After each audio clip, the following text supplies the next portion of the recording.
ഒരു സ്വന്തം പെണ്ണിന് ഒരിക്കലും വേറൊരാളോട് താരതമ്യം ചെയ്യരുത്. അതെന്തിലായാലും, ഭക്ഷണമാണെങ്കിൽ പോലും. നബീന്റെ പൊരേ പോയപ്പോ എന്റെ ഓളുണ്ടാക്കിയ ഒരു കൂട്ടാനുണ്ട്, എന്നാ പിന്നെ അടുത്ത പണക്കിന് ഓളുങ്ങളോട് അറിയാം, പിന്നെ നബീന്റെ പേർക്ക് പോയി കൂടാനോ. അതുകൊണ്ട് ആ ഒരു പെണ്ണിനെ താരതമ്യം ചെയ്യരുത്. നമ്മൾ ഓക്ക് പടച്ചോൻ കൊടുത്തൊരു കൈപുണ്യം ഭക്ഷണമുണ്ട്, അതിനെ കുറ്റം പറയരുത്. ഉള്ളത് തിന്ന് ഇഷ്ടപ്പെട്ടില്ല റസൂലുള്ള പതുക്കെ എഴുന്നേറ്റ് പോകും. അള്ളാഹുവിന്റെ റസൂൽ പതുക്കെ എഴുന്നേറ്റ് പോകും. കാരണം ഒരിക്കലും ഒരു പെണ്ണ് തിന്നാതിരിക്കാൻ ഭക്ഷണം ഉണ്ടാക്കൂല. ഞാൻ പറയലുണ്ട്, ഞാൻ നിങ്ങളോടുകൂടി പറയാം, എനിക്ക് അധികവും എന്റേതാണോ എന്നറിയാലേ, എവിടെ ചെന്നാലും ഭക്ഷണം കഴിക്കും. അതിന്റെ വീട്ടിൽ നിന്നല്ല വേറെ എവിടെ ചെന്നാലും ചിലപ്പോൾ എനിക്ക് മുടി കിട്ടാറുണ്ട്. അറിഞ്ഞുകൊണ്ട് ഒരാൾ നമുക്ക് മുടിയിട്ട് ഭക്ഷണം തരൂലല്ലോ. ഞാൻ ഇവിടെ ഒരു വീട്ടിൽ ഭക്ഷണം കഴിക്കാൻ പോവുക, ആകുമ്പോൾ ഇങ്ങനെ കോരുന്നതിന്റെ അടുക്ക് മുടി ഇങ്ങനെ തൂങ്ങി. അപ്പൊ ഞാൻ എന്താ ചിന്തിക്കുക, അറിയാണ്ട് വീണതായിരിക്കും. അല്ലാണ്ട് ഒരു ഭാര്യയും മൂപ്പർക്ക് ഒരു മുടി കിടക്കട്ടെ എന്ന് കരുതിയിടില്ല.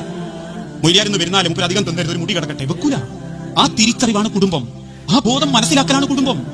അതേ റസൂലുള്ളാഹി പറഞ്ഞിട്ടുള്ളൂ. ഓളിൽ എന്ത് പോരായ്മ നല്ല ചിന്തിക്കേണ്ടി, അവളെ കൊണ്ട് എനിക്ക് എന്ത് ഗുണം ഉണ്ടായി എന്ന് ചിന്തിക്കുക. അതൊരു നല്ല ഭർത്താവിന്റെ ലക്ഷണം. അഹ്സനുക്കും ലിനിസാഇക്കും, അവളെ ആദരിക്കണം, പരിഗണിക്കണം. കാരണം പ്രസവിച്ച പെണ്ണ